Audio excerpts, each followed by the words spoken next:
On poverty eradication, the federal government has assured Nigerians of its commitment to eradicating poverty in the country before the end of 2030.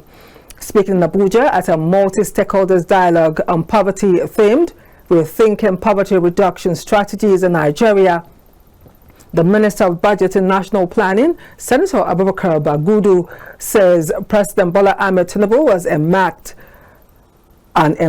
on economic reforms capable of repositioning the nation's economy, including the removal of fuel subsidy, calling for synergy and collaboration among the three tiers of government to reduce poverty to its barest minimum.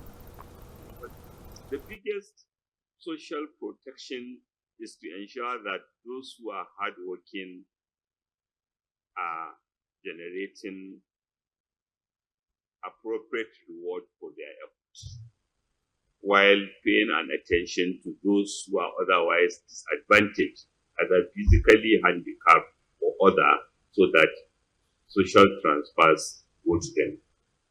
That is our strategy for ensuring that by 2030 we eliminate poverty, and by God's grace we will eliminate it. In his part, the country director, Actionaid Nigeria, Mamedu, who lamented the high level of poverty in the country, stated the need for Nigerians to hold leaders at all levels accountable.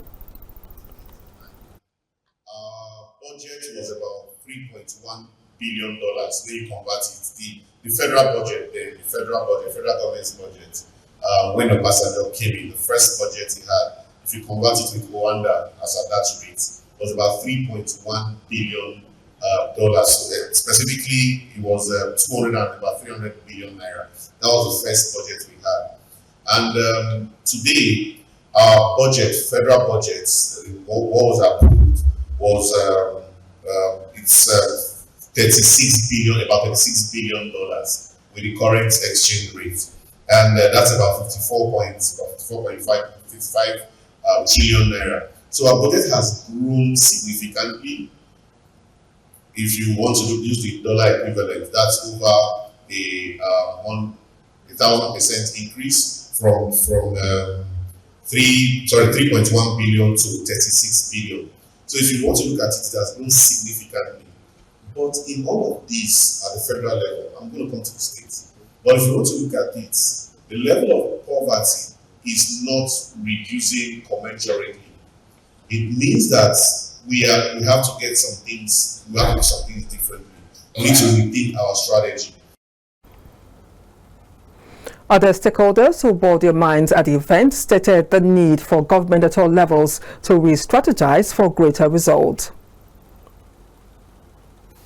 And therefore use this platform to call on state and local governments, and indeed the federal government, to adopt, respect, implement, and reinforce fiscal responsibility laws with renewed vigor. Macroeconomic affairs must start with the people in mind and end with the people in mind. This is a question about this is why the question about what state governments are doing with additional money agreed to them following the otherwise painful reforms remains a legitimate and pressing one. Every household, almost 90% reported that they were poor. So for us, we always encourage that these poverty discussions are put in the right context. And in that case, we talk about the methodology.